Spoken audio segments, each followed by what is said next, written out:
thought about making a film one day? Good. How many people here have actually taken creative steps to write a script from that?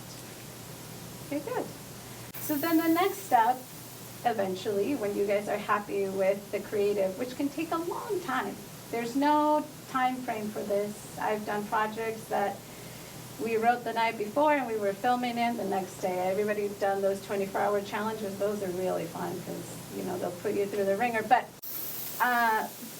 this is more about what happens once the creative is done, right? Like once that is in place, it is called the film business, isn't it? Not just the film arts or the film whatever. We go and pay money to see these films. It's a monetary transaction, and for that, it needs to be taken seriously in that regard. And I think that I am grateful to be here too, because I took that for granted to a certain extent, and I keep taking it for granted. You forget how intricate it can be, but you also forget how capable you are. So this is to tell you that even though this may be a little bit daunting and you guys might be like, oh my God, I don't know that I'm ready for that, I can tell you that this is all stuff that you could figure out, like even if nobody was to teach you anything, which that's why I'm here for. So you guys are not starting from scratch, but you could figure this out. I've read every single thing there was to read. You ask a lot of questions. You don't care if people laugh or don't laugh. At least you got your answer. And you keep asking the question because somebody else might have a different interpretation. So that is what producing is all about. And the way I like to start with this, I have a child, 8-year-old, and we like to tell stories to each other. And I was thinking about, this talk, and I said, really, how did it start for me? And I think it went something like this. One day while at recess, young Adrian tells Coco a story he made up last night in his head. She intensely listened to Adrian's words, and as she is able to see into his universe, she cries, she laughs, and she feels inspired by his story. As she goes to sleep that night, she thinks about his story, how much she wants to see this story made for the enjoyment, not just of herself, but she wants to share this happiness, this whatever she felt while he was telling the story. She wants other people to feel the same way he made her feel. So as she drifts to sleep, she thinks of ways of where she can take this story from his head and into our known universe. It's very intense, you guys. It's like being a midwife, really. It's somebody else has this idea, this project. It could be yourself. I'm saying somebody else because it's easy for me to talk, but the duality can be internal. You could be your own director, producer. I've seen that. Hard, but I've seen it. So what I'm talking about is more, even if it's two people or yourself, at some point you have to come to the realization that, okay, it looks great here. How do I bring it out? And that's where we come in, right? If you identified with either of those two characters or a little bit of both, then you're in the right place, right? Obviously, I'm definitely a Coco. I love Adrian's. I think they're great. But what I like to do is I see talent and be able to help that come out. So the film or project, because it could be not a film, is one made from the resulting alchemy between the creative and the business relationship being in balance and harmony when one is supportive of the other and vice versa. So it's kind of a reiteration of the same thing that I was explaining, right? So there's a lot, is an easy way to understand it would be a marriage, right? Where you say, well, we want to go on vacation and we want to do these things, and you dream big and you think of the sunset and all the things you want to do, right? That's your script. And then somebody else has to think like, oh, we need like the flights and we need to, book the tickets and oh, where's more expensive, this one, that one, which one fits with our schedule. And so they're both very important parts of the same thing that have to work together all the time and be in communication and be respectful of each other. That relationship is very important. It's my job to fulfill what's in the script, but it's also the script jobs to not give me something that is beyond the means of what we're doing. What is a producer? and like we said, it's a midwife, right? It's the person that has that interest, ability, talent, desire to bring a project that is non-tangible into the tangible world, where then it will become eventually part of a system of an economy, the film business. In what degree is up to the project, but the producer is basically that person. Now, there is, do all producers do the same thing? Did I skip one? No. Do all producers do the same thing? Nope. Nope. There are many, many, many types of producers, and you guys have seen it because when we sit in the credits, we're like, where did all these people come?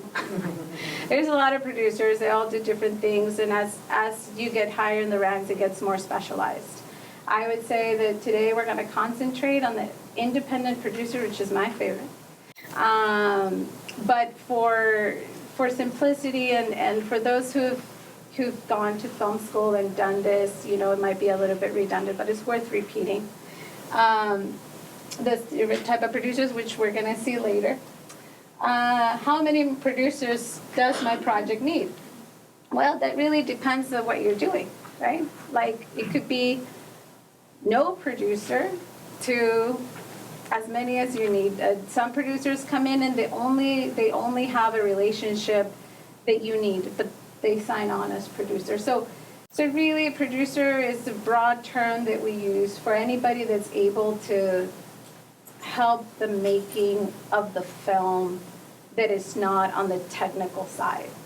So going on to what are the different types of producers? Well, usually the people who go on top is the people who finance us. So executive producers usually are the type of producers that will have involvement with financing of the film, whether it be actual monetary, or some sort of service support, anybody that is contributing in that fashion to the film, it's usually referred to as an executive producer.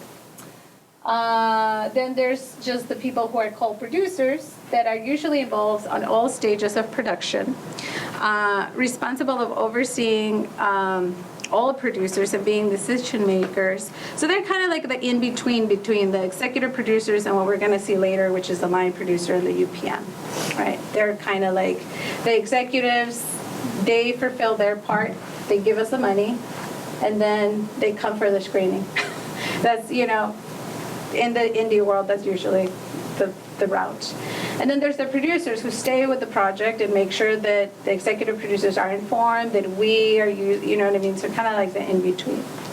Then there's the creative producers, right? Those are people that they have certain insight through the creative process, and they help guide the director or anybody else in the crew go into a creative way because their knowledge, it is, they've done this before, they know what works. So a creative producer usually would jump on board to help with story, script, acting, that kind of stuff.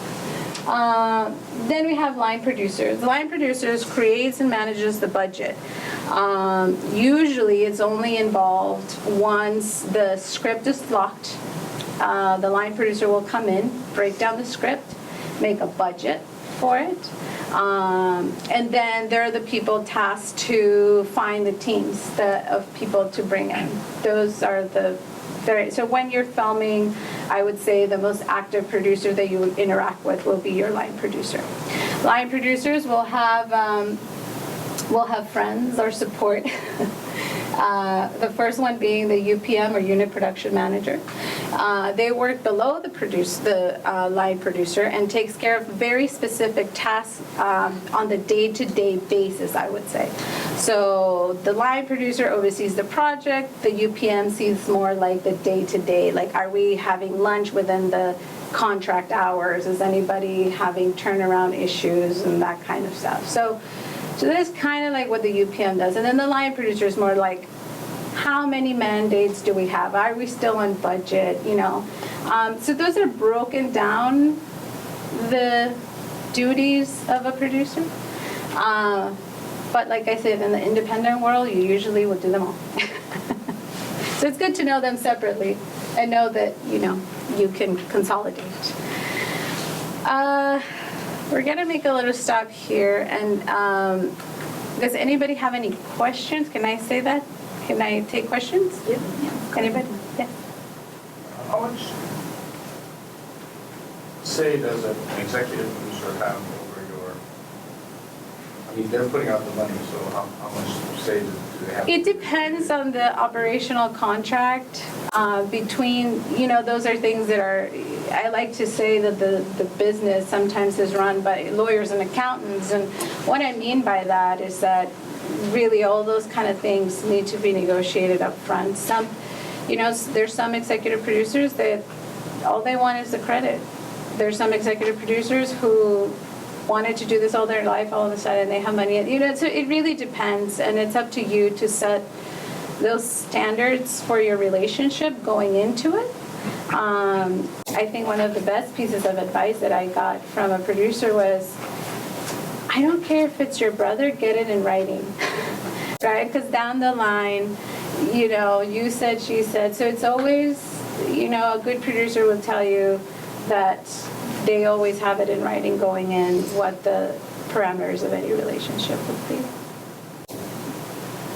Yeah. So, I know you said you could, like, a producer might do all of these things. Do you think one person could do the live production unit production? Like the UPM and the line producer, could you see one person doing? Yeah, definitely, and that's what I'm saying. Like an independent film, you know, it's me doing all of that. It's you doing all of that. It's, you know, it's definitely better when you separate, right? Than when you, but it is one person. And I was lucky enough to start my career in the macro kind of market where, you know, we have 10 people to do one department, right? And then I drifted from that into independent when it's like, oh, it's just me.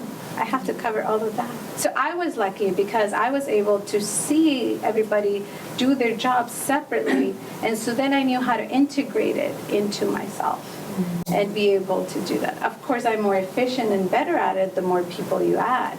But that's the skill you develop as you go, right? And I think the only way is like being able to know the things that need to be foreseen, which we're going to see later, to be able to cover for that.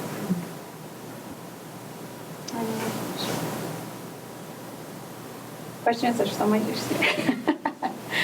Okay. Considerations before you start filming. So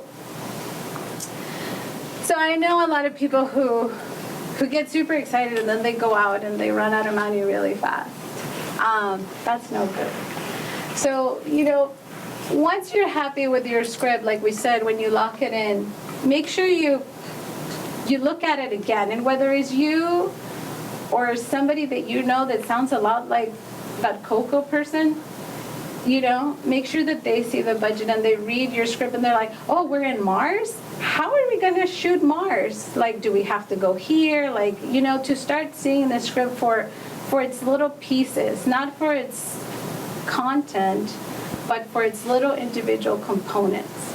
So, you know, that's fun because it's looking at the script in a different way.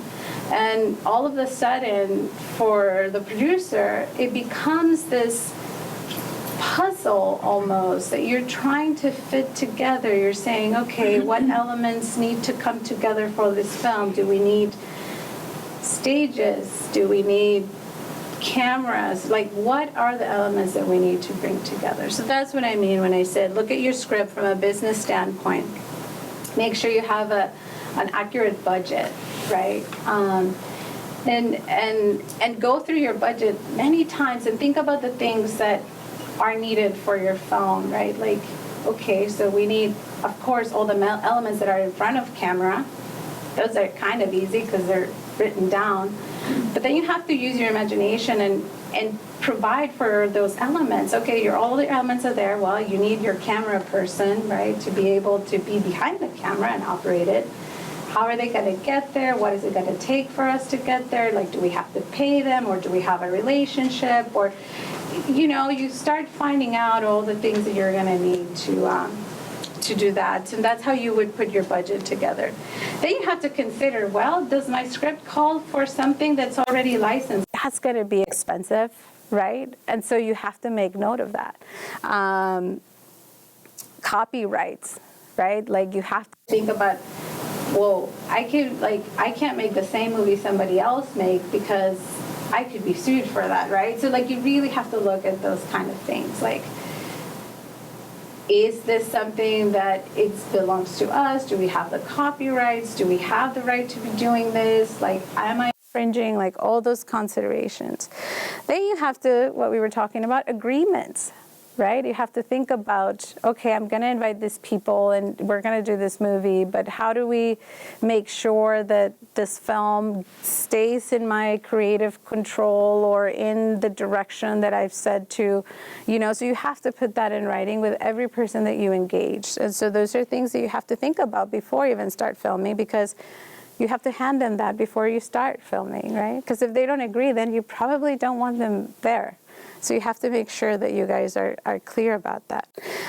You also have to, like we were saying, it's a business. So you have to consider that you're going to be transferring money, transactioning money, even if it's just for renting things and buying food and all this stuff. It's a transaction of money, and that money is coming from somewhere, right?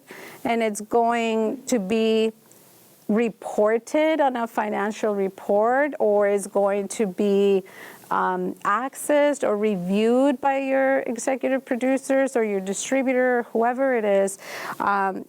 But you definitely need to have a paper trail of the business end of your film. We talked about payroll. You have to consider that, right? How you're going to handle that, and by then you're becoming an employer.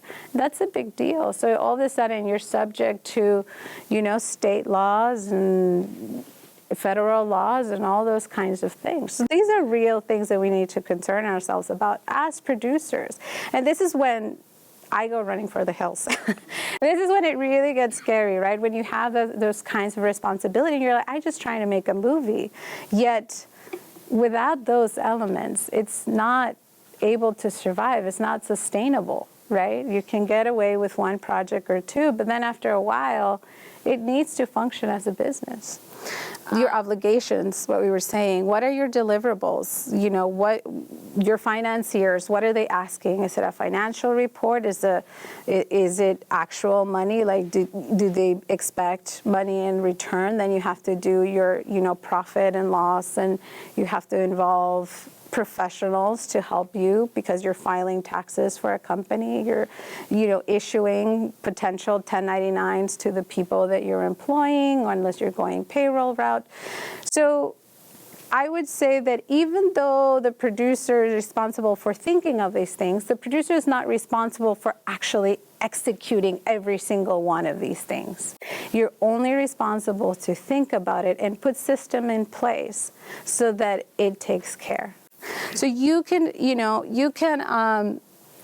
and we'll review it also later, but there's a lot of things that you can do to set yourself up for success, right? Like, involve lawyers, involve accountants, involve yourself, like, connect yourself to the people that may know better than you, because even though you know there's a need, you may not know how to file it, right? So I think that that's important to note, and I think that takes a lot of that pressure away from me, is to say that my only job is to make sure I have it in the budget and that I hire the best person that I know, because with those two things, then you can move forward, right? And a lot of times this works out where, you have an aunt that is just an accountant. And so, you reach out. You met a person here in Olelo that's really, you know what I mean? Like, you just build your community. And with that, it helps bring those elements to you. And then the task is not so daunting, I would say. other considerations, you definitely have to make sure that you know who's going to own this film. Is it an organization? Is it an individual? Do you have to create your LLC? Or you keep, and that's going to be dictated a lot by your financing and distribution, if you have any. If this is all you and you're paying for it, then things get a lot simpler.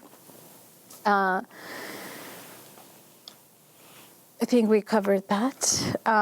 But, you're subject to federal and state laws regarding businesses. So, if you have that inkling to be a producer, this is where you take to, the internet, the library, your friends, you Google, just to learn about business, right? And a lot of producers come from the business side of the world. Like, they went for business and then they found this business interesting, and that's how it goes. But not all the time. I was at a film program and then learned the business later. So, there's again, redundant, but yeah, IRS. Make sure people are in place to help you file and report. Consider accounting systems. Now it's so easy. Like, you can have your whole budget and accounting and everything in Excel. I mean, I think everybody here probably has Excel or has access to Excel. No fancy programs, it could be straightforward, but it is something that you're going to use to keep yourself straight, right? Your budget and that kind of stuff. Of course, there's fancy programs to do that, but it's like the big movies, right? You can do it 10 people, but then you're forced to do it in one. So, like I said, there's the accounting system. I'm blanking on the name, but super popular. They sell it at Costco. QuickBooks, right? It works great. I mean, for small projects, I would say under $1 million, QuickBooks, even if it's $4,000, it makes your reporting so much easier. It makes, your accountant want to help you because they know the program, so they might not know what you're really talking about, but they can get the information from the system. So it really helps. There's a lot of things and systems that we can engage to get ourselves in a place that we need. And also, when you're going with the script, consider that the film is an industry and is also subject to its own regulations, right? So when we engage in programs and things of this nature, it is regulated by a series of unions, right? There's a lot of unions in the film industry. There's, of course, state, federal, country, city laws that you have to abide by. You have to get permits for your locations where you're going to be filming and all this stuff. So you have to be, again, aware of those things, right? Understand the industry is governed by its own, and if anybody's staying for the talks later, we'll have Mauricia, who's the SAG rep here, and that's somebody that you definitely eventually down the line you're going to be like, oh, that's something I have to deal with too, and so to be aware, there's unions here in Hawaii, the skilled labor comes from one union, IATSE 665. Most other states have them separated by departments. They're all different. And once you reach a certain budget level, you are subject to all these laws, right? So, it's good to start informing yourself. If you see a SAG thing, you're like, oh, I don't know what that is. But, it's good to familiarize yourself, because those are things that maybe not now, but hopefully in a few years, you are going to concern yourselves about. And again, reach out to professionals, accountants, lawyers, insurance brokers. Like you wouldn't even think that, but to be able to film anywhere, anybody's going to ask you for an insurance certificate, and you're like, a what? Right? And so you're setting up a business, you're supposed to buy an insurance policy that is going to cover your company or you while you're filming in all these places, and that's how you gain access and entrance. So those are all things that you may never even thought about, that you never even knew existed. And that's why I think producing is daunting to people, because it really brings to light all those things that we've been concerning ourselves with being creative, with getting all these things, and then all of a sudden it's like, oh, okay. It's like adulting a little bit. So but it's a wonderful opportunity to build your community. I mean, my best friend is my insurance broker. It's one of those things, like you build your community, you start looking. A lot of times, especially when you're starting, people don't know what you're talking about. They have to figure it out with you. And then, that's what happened with me and my friend Alana, is that she was an insurance agent and I was about to do a movie. And I said, hey, I need insurance. Can I buy it from you? And she says, I have no idea how you buy that. Like, I do houses and pets. And I was like, well, can you figure it out? And she said, well, can you give me a week? Okay. And she came back to me and she had a policy and it looked like all the other policies and it was great. It helped. And then my friend started getting calls from other producers in town trying to get, and it was so cool to be able to build both of ourselves. I got my insurance and now all of a sudden she has a little niche. It's awesome. It's great.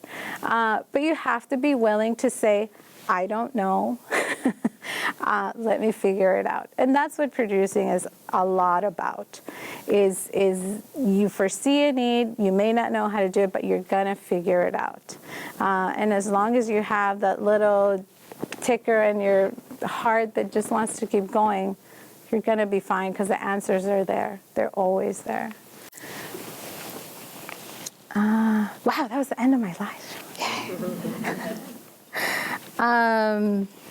Questions? Yeah, the marketing and distribution. Marketing and distribution, thank you. Marketing and distribution, again, one of those things that you need to think about. Once before you start filming it, make sure you know how this is going to end. Don't start the project if you don't have a home for it. Right? It's even if it's your own home and you're gonna make like a barbecue and show it to your friends, like give yourself that, have that plan. Commit to that, because filming, like any other art, is never done. It's just stopped. And I think that one of the biggest things that a producer does is keep like the budget, the time frame, pulsating at all times for the project. It's easy for the creative process to get stalled, to get delayed. All this is the job of the producer to say, I hear all of that, but we've made this commitment and we need to keep moving forward, and we need, so, it's like that friend that always like is telling you, yeah, okay, but you got to keep going. You can't stop. Yeah, there was complications and we didn't have this, we didn't have it, but we solved it and we're going to go back. So marketing and distribution, in the independent level, we're very fortunate to have organizations on the islands like Pacific Islanders in Communication that really thought of those things, and when you come to them, they will have that already in place with you. How wonderful is that? They take a whole thing that may be above your skill set, but you come to them, they already did it for you.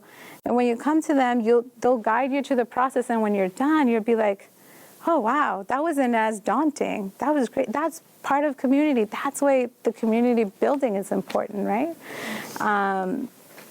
And I think that, we're, like I said, fortunate that these things are in place for us already. Yeah, more questions. Does that satisfy? Mm-hmm. Okay. Yes. Can you walk us through the journey of you producing Secondhand Hearts from like as far early as you can to like how you got it on Showtime and where it is today? Okay. Yeah. So that was fun. That was actually, I would say, the first time.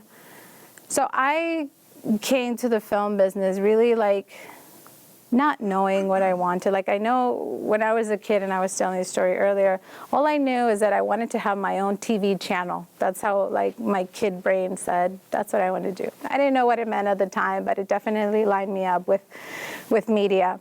I went to photography, and that was fun. But then one of my requirements was a video class. And I just loved it. I fell in love with the whole process. It was so creative, so community-based. I thrive on people's energy, and that was, to me, like, I have an idea, but all these people can give input. Like, how fun is that? And so that's how I fell in love with filmmaking. After that, started making films, and, started like everybody does, internship for whatever. Like, I was literally driving my car from Tijuana, which is the border with San Diego, all the way to LA to work for free and come back. So I started doing that. And then you get a job and then another job, and you're a PA, and all of a sudden you're like the travel coordinator, and all of a sudden, like, you start moving up. And then eventually I was really good at like coordinating and doing all the logistics, and that's kind of what I was doing. I was, making money doing that. And all of a sudden one day I remembered, I said, hey, I did not get in filmmaking to like be helping. Yes, to help other people, but not other people that I don't know. That they're, at some point it became a little bit just like a job. And when I feel like I'm doing a job, then it's no fun anymore. So then I started really looking and asking people, hey, like, have you ever thought about making a movie, and like all this stuff? Because I'm building my creative side, but I'm always like to be involved in it. So I was always looking for scripts and talented people. And I'm fortunate enough that, my job, I get to meet a lot of people. So I met a person just like that, and I knew he had a script, and he was showing it around to people in my office, and I was like, I wonder if I'm ever going to get a copy. I didn't say anything. Eventually, I was the boss, so I'm sure it was like intimidating for him, and he said, I have this script, I want to do it, and I want to see if you do it with me. And I said, finally, somebody asked me to do the one thing I really wanted to do. And so at that point, I made a decision that was going to become the thing that I did next, and I stopped working as a coordinator and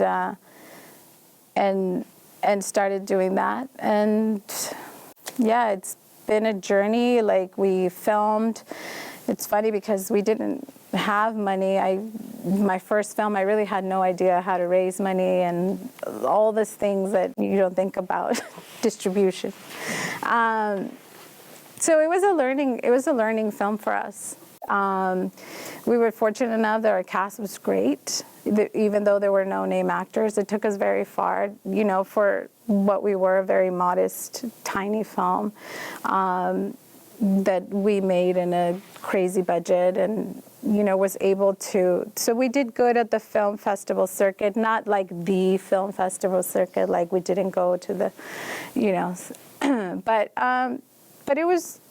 Again, it was a learning opportunity, and then eventually, we hooked up with a sales agent, and they started selling it, and that's how we got to Showtime. Is that they go to all the companies and just show our product and see if they want to buy it, and that's how we got there. So can I ask questions regarding this? Of course. So like, are you able to share how much the budget was and how you raised it? Not yet, but it was definitely slightly more than we hoped, and very much less than I've ever spent making a film, just because we didn't have it. We got creative with the process. We knew we needed a lot of beautiful images on screen to keep people. But we also didn't have a lot of money. So the script sort of fit that description perfectly, because it all took place in like a nondescript Middle America kind of place, and then Japan. And I was like, okay, good. We can go to Japan, get our production value there, sprinkle it throughout the movie, and then just go to Salt Lake City, Utah, and film the rest. Costs there to do business and stuff is a lot cheaper than other states, so that's why we chose that. But again, it was like the right script because it called for that. Had it been a script that called for Martians and underwater, that wouldn't have worked out. Yes. So that job was, you became the producer for that man who had a script. Yes, for the first time. Yeah. How do you budget how much you will agree on if you don't know how much the film will make? You mean how does one go about doing a budget? Or Kind of. what do you, in terms of the monetary payment for you as the producer, how much will you say this will be, how much you will pay me? Oh, I see. There's different ways to go around to answering that question, and I think that it would be different to every person that you ask. I would say that when you do a budget, right, like you would allocate yourself sort of the same amount of money this is what I do, sort of the same amount of money that you do working elsewhere doing something else, so that it doesn't cost you any money, right, additional to do that. And only you would be the judge, I would think, of how many roles you're taking on and what your involvement and, how much your budget is and how much of that percentage you're willing to put. It's a tough question. It really is. And I would say that the best way I can answer that is just it has to be in line with your budget. So it would really depend on that. I don't think there's a certain percentage. It just depends on the role and your involvement and, how you're going to handle it. So whether the movie makes or not, you're paid. Sometimes, right? Sometimes there's projects where, you're just doing it for the love and you don't put anything for yourself. And sometimes there are projects that you're like, okay, yeah, I can see we're getting paid or whatever, so then you build something in there for you. I mean, hopefully the goal is that we all get paid while doing this, right? So, but when it is your own project, it's definitely a little bit hard. I find it easier to make a budget for somebody else. Yes? So in line with that question, so when you're creating your independent film, let's say your first, how many, as the executive, as the producer of that, how many roles do you think you'd have to take on? Because like you said, there's so many different producers involved. Right. It would have to be a lot, right? Right. So I think that for let's say a short film, because that's easy for us to imagine, right? Like a short independent film, I would say it would take you anywhere between 3 and 8 days, I would say, to come up with those minutes, right? To filming. So, you figured, well, I need to film these many days, and I have this many resources and this many people. And so basically a lot of what a producer does, and my husband was giving me a funny example, a lot of my job is filling the gap of the things that I was, you know what I mean? It's like, all of a sudden we need toilet paper in the bathroom. Is the producer's job to go get it because, you didn't anticipate that, you didn't provide that. So, to answer your question, I would say that, like we said before, think about how many people you can engage to help you do the things that need to get done, and whatever doesn't get there, then you're fulfilling yourself. Like if you're not able to find, an accountant, then it kind of falls on you to be able to perform that job. Yeah. Yes, hi. Thank you for sharing your journey with us. Can you give us any advice for would-be filmmakers or videographers how to move forward? But anything that you learned over the years that you wish you could have done differently?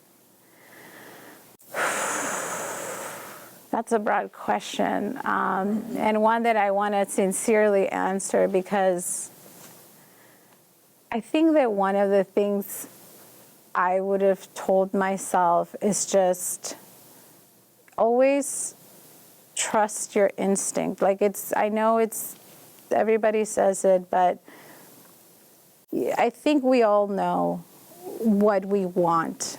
We all can see ourselves in an ultimate, this would work for me kind of way. And structure your life to be in line with that vision. I was telling somebody when I came to Hawaii, my vision changed, right? I thought I wanted to be the studio exec. Just like when I was a kid, I thought I wanted my own channel, right? But when I came to Hawaii, my vision really was clear. I wanted to do what I love to do in the place that I felt the happiest. Whatever that meant for my ego that wanted to be in a studio exec, right? Whatever that meant. It meant me coming here and starting all over again and starting as a production assistant and doing that all over again.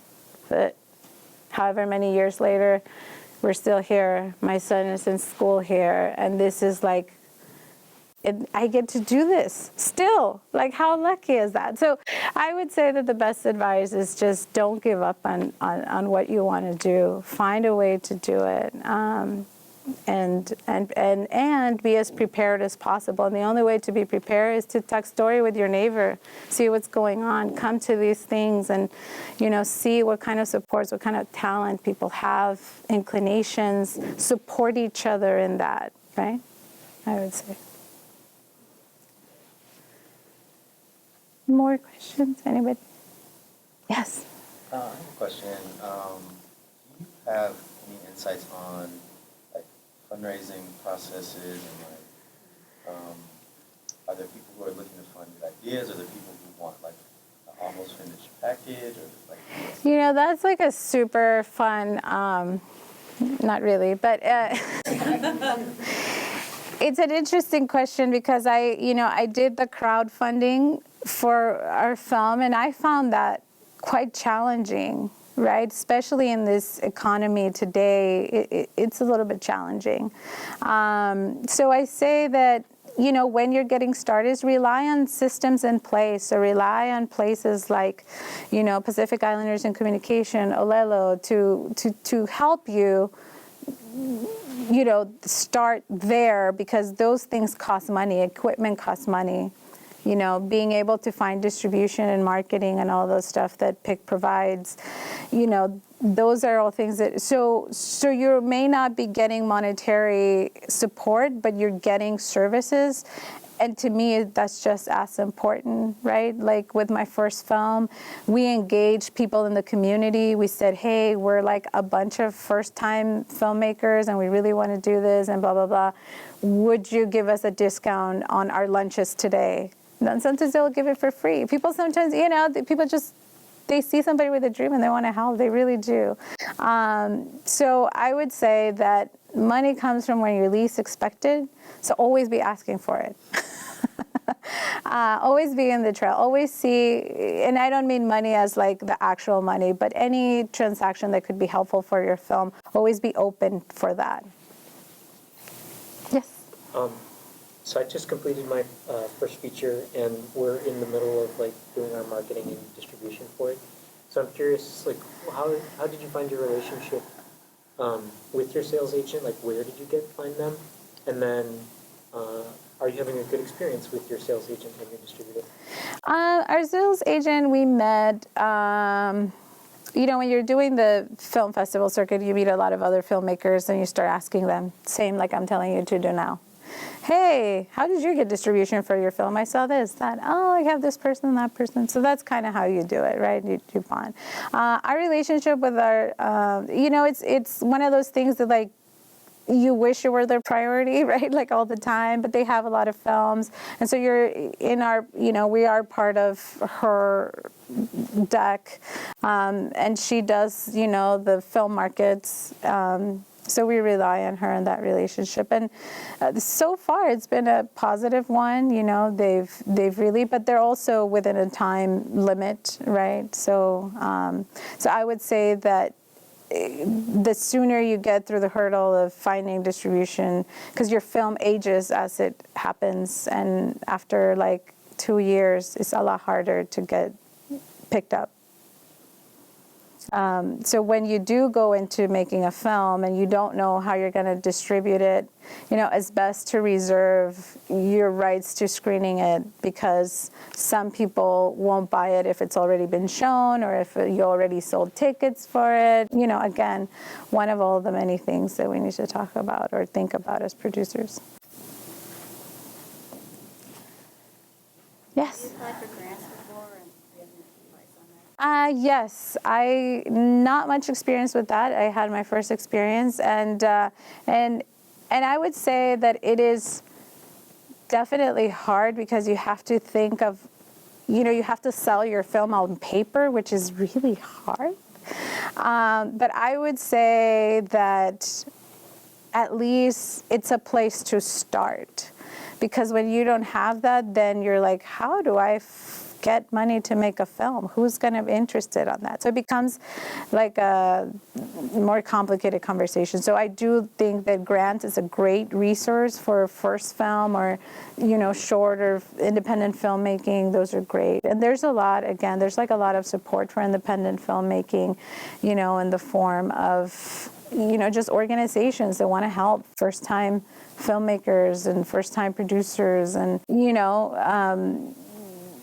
luckily, there is that set in place. Yes. I'd like to follow up a little bit on that question that says, what are people interested in?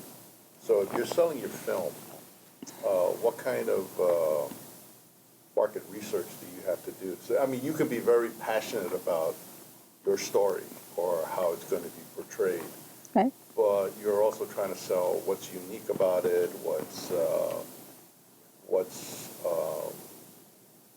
captivating, what's compelling. So what do you do as you're developing that says, I have an idea, Right. but I don't know how far it's going to go? Well, I think that comes even before, the producing comes along. It's a lot in the head of the writer. He's writing for an audience, hopefully. He's writing for an audience, and in his head, that audience is very clear. How that audience translate into actual audience, right? So he may be thinking about, well, this is made for children, ages this and that, because, or as simple as, I made this for my son. That's your audience, right? And so as a producer, you have to see the audience and say, okay, who subscribes to that audience, right? Like, what kind of people subscribe to that? And then start lining up your script or your story with the kind of projects that you see these people supporting, right? So if you were gonna go to PIC, right, you would come with like a different story that if you were going to go to Netflix, right? Like it would be maybe a little bit different in that sense because the audience that they have is different and you're going after the audience. So I would say that the way I do it is that I think of the audience and then think of the market. Some people think of the market and then align the film to that, which is another strategy. I think it's what, mass media tends to do. Yes. On that question, as you brought up Netflix, how does one, when they do have a film, I might imagine this is the producer that would do this, approach some place like Netflix or Amazon about distribution or even funding a film if it's at the beginning of the creation of the film? Is that possible even here in Hawaii? Yeah, I mean, there's places who have systems in place where you can submit, right? And we all heard those stories of like the one film that made it through all the readers in the studio system until it got funded, right? So that could happen. There's those avenues in place. I would say that, yes, it's best to have funding and distribution before you start the film. In our modest case, we didn't. We did our films in the hope of selling it later, right? That's how we did it, being our first film. My second film won't be like that. It would be like what you're describing. You try to sell the script first, get it funded, and then do it. And whether you have a personal relationship with somebody that knows somebody, there's always that 3 degree of separation that it really works really well. Like, you'd be surprised how well that rule works. But then, there's, like I said, traditional avenues of submitting, approach other people doing the same thing. There's no one clear-cut way. Some people like to do they will film part of that to send with the script in hopes to sell it. And, some people will approach, companies that do bundling, right? Like you give them a script and they say, okay, well, we could attach this and that, and then they'll pitch it for you. Different ways. I don't know. There's a lot. A lot and not one clear one. I would say, to answer your question from Hawaii, I would say what I know you're already doing, which is reaching out to the systems in place kind of scenario, I think is what gets you the furthest. I think, we're going to see Becky in a little bit from HIF. That's a great platform, to start upon. Even if you had a script, like, Cheryl over at PIC, or, they know people. So reach out to your community and say, I have this script, I want to make it, how do I go about? In Hawaii, stay close to home and harness those relationships like that we already have. The state film office is also really great at listening to ideas and being helpful on, sending guidance or at least aligning you with people that could help. Yeah. Yes. Just along the lines of that, could you speak to maybe how people protect their ideas? Because, when you're going through, of course, on our island, we're Ohana, so we will share openly. But in a marketplace where where an idea can be snatched, and how do you protect yourself when you're actually trying to solicit your idea out there for funding? Yeah, there's different ways of going about. I would say, as soon as you have an outline of your idea, it's really good to just go to the WGA website, the Writers Guild of America. I think it costs $20 or something. And you can submit your idea and be protected in that way. I would say once you reach a stage in your creative script that you feel comfortable, file for a copyright, again, another $20. You can do it online, submit. Protect yourself. When you're going to share your script with possible collaborators, you can always do a non-disclosure agreement that says that you're giving them the right to read your script and give you opinion, but they can't, you know what I mean? So have that in place so that if they ever go, you say, hey, I have this piece of paper. So that's kind of, how you protect yourself, like we were saying, have it in writing, right? Have that, if that's important to you, to keep the domain of your idea. And if that's a concern, just file it. Copyright, Writers Guild, even sending a certified copy to your lawyer will, I believe, is a good idea. So can you repeat that organization again? WGA, Writers Guild of America. Is there anything like that for documentaries? I'm sure it's a whole different I'm not very versed on documentaries, so I'm hesitant to answer your question. Not really sure, but maybe somebody here can answer. Can you answer it? You can submit your treatment, and it will still be counted in the Writers Guild of America. Submit your treatment outline of everything on it, and we'll take it from there. This is the other Connie. Or the Connie, and I'm the other Connie. People get us confused sometimes.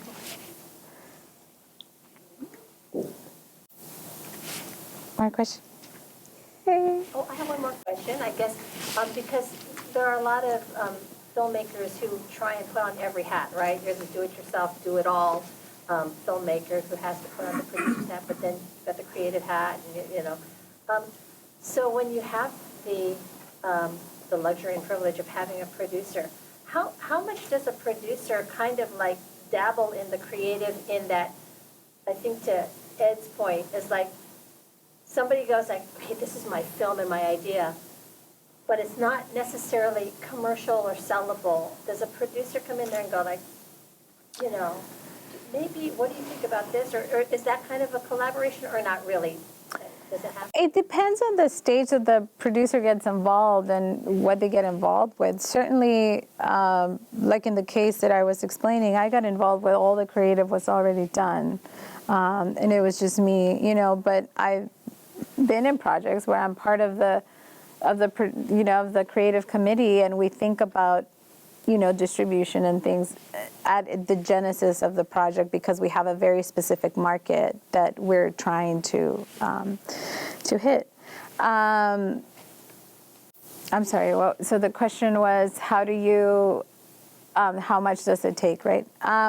So I would say that in an ideal world, it's supportive of each other, where creatives understand that we're doing this in a certain budget and they're respectful of that, and they're not gonna take 5 takes when they can do it in 3 and that kind of stuff, you know, respecting that. But also the producing side, the business side, needs to know that they have the vision, and sometimes, you know, yes, it may cost a little bit of money, but it's going to sell because this, that, and the other. So it's you know, it really depends on that first contract that we were talking about what's going to be driven. I've had projects that are money driven that we say, and that's about 90% of them, that we say, you know, we only have this amount of money and this amount of time, and so we're going to do it. And if we need to change creative to fit that, we have to, because we have no other place to get money. Now, if we're in a very awesome place, which has only happened a few times, that you're like, okay, we want to do this because we think this idea is great, and you know, we have this money, but we always have a pool to be able to go, then it's a little bit more, you know, creative stuff. So it really depends on the structure of your film. And again, you know, it will depend where your funds are coming from or your ability to produce this. You had a question. Just curious, is there one aspect of the whole process that is the most difficult or the biggest hurdle that you have to get through, that you find with your projects? It's like asking who your favorite children is. Is it money? Is it organization? Are they all equally? They're all equally important, I would say. I mean, you know, money is one of those resources that we keep close to our vest. So that tends to be a little bit, to take the most elbow grease and sweat equity, right? Like you're writing a grant, or you're selling your idea to people, or you're inviting people to come help, right? So that takes a lot of energy, but so does the creative process of what am I talking about? What am I doing? You know, so I would say that they're all different in their own ways, and that's why it's such a collaborative process, because we're all good at different things, right? And so the great thing about filmmaking, and my favorite thing about filmmaking, is how many people it involves. And although that could be daunting because there's a lot of personalities you have to manage, we're also better in the end. We're also learning from each other. Sometimes all I learn from something is what I don't want to do, but I'm still learning, right? So it's a very community process, but in the end, it's all about. And it was funny, I was having dinner last night with a producer that I'm working with, and we were talking about this, and we both laughed, and we said, you know, the one thing about producing that nobody will tell you is this: you make the best decision possible with the elements that you have at that exact moment. That's all you can really do, right? So if you're in a situation and there's a problem, because there's many problems all the time, that's our job. All you can say is like, okay, well, this is where I stand right now. And right now, this is the thing that's going to make us move forward. So let's do that. It could have been the wrong decision, but at the moment, you didn't know any better. That's what you did.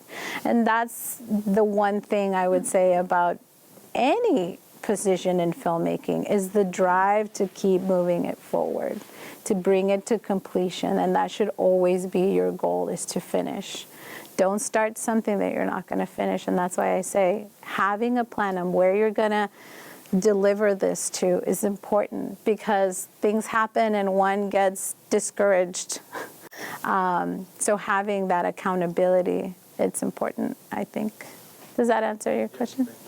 It looks to me like what you said about managing different personalities is really something that can't be written down in terms of your skills. And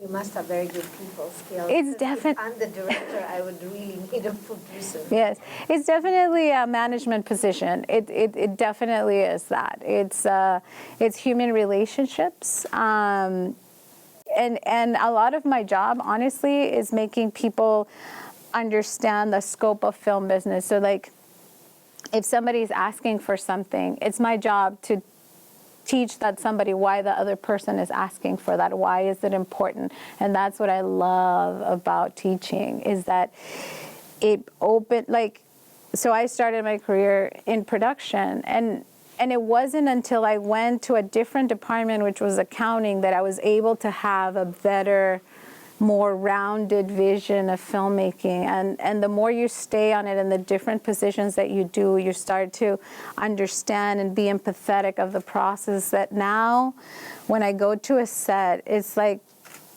magic, you guys, and I hope you get to see it one day. You really see a ballet of people working together, and you will see, you know, this person coming up with like a huge piece of equipment, and the person in front of them, they're peripherally looking at that, and they will move for them to pass. And you're aware that this is all like a working together kind of a thing. And to me, I'm a dancer, so I translate it to a ballet. It really becomes that.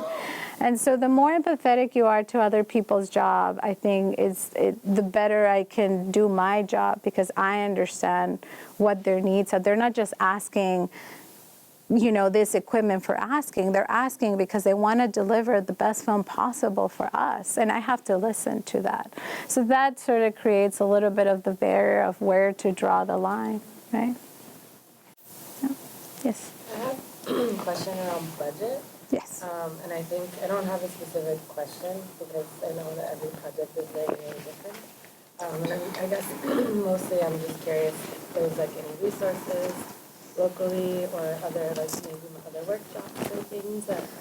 For like a budgeting class? Yeah, budgeting class, or just kind of wait, like maybe people who might be interested. You know, I'm sure, you know, that's a great other workshop that it could do, because budget within itself, I mean, that could take us 6 months, right? But we can definitely do broad strokes, you know, and a few hours. Even just how to read it, it's important. How it looks like what are the kind of things, how it sort of works. Yeah, that's an interesting workshop.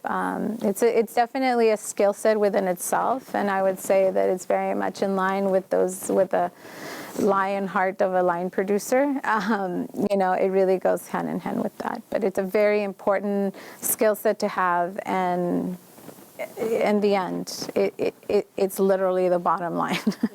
So. And then the budget is created in pre-production, right? Yes. So it's really challenging because we're searching for funding for pre-production for a film, for a documentary film. Yeah. And so, but we haven't had the time or the resources to really create and also just knowing exactly what we're going to be doing. Right. We have been working on the narrative and the storyboard for, the treatment for years. We're pretty solid there. But still, I don't know, how do people kind of navigate budget preparations for, looking for pre-production funding when they're not even in pre-production, but they have to have a budget for post-production, like for pre, post, and production. So, anyways, just to add, I guess, to the need. Yeah. Well, I think that's where grants become important, right? Because you can file for grants for pre-production. There's local support, like I think Ohina does a lot of pre-production support as well locally. So, there is little bit out there. At the same time, in those stages, you're keeping it to 1 or 2 people, right? The creatives to be able to do that. And when you're at a point that you're ready to go with production, that's when you start racing. But you should definitely know how much you're raising. So you would need your budget to be as accurate as possible so that you don't, get into trouble down the line. So I would say if this is the first time doing a budget, it's always great to, there's the University of Hawaii, there's teachers there that could probably look over and say, oh my God, you're missing like basic stuff, like crafty, right? Like how are people gonna eat? Did you put something in your budget there for cleaning supplies? Because, it's trash bags, so you really, even me, when I do a budget, I'll send it to my friends and be like, what am I missing? Right? Because it's too much to think about. But, yeah. Yes? Going back to multiple personalities that you have to deal with, is there anything that you do for yourself, because it's pretty much a leadership position, to help you, I guess, deal with lovely personalities? I'm a mom. I'm a mom. I only have 1 child and he's 8, but I have like 100 production kids. I think that's just, I was always that, I genuinely like other humans and I am concerned for their welfare and well-being. And so that helps a lot because you're able to see them as a person, no matter. A lot of people come to me and they're like, oh, Connie, I'm so sorry. I'm really bad at paperwork and here's whatever. And I say, okay, how good are you at lighting for a camera? I'm really good. Okay, that's all I need, right? You have to understand that people are there for a specific job. And even if they have difficult personalities, right? They're there for a reason and we value them for that. Now, it becomes the point too where it could be disruptive to the process and then you have to take them to the side and be like, hey, you're being not so great. Let's figure this out. Personally, I like to wake up early in the morning, do the yoga and watch the sunrise because whatever happens after that, I already had a good day. I think I don't know if that answers your question, but okay. Do we have any more time? 4 minutes. Good. Thank you, guys. Thank you very much. Thank you.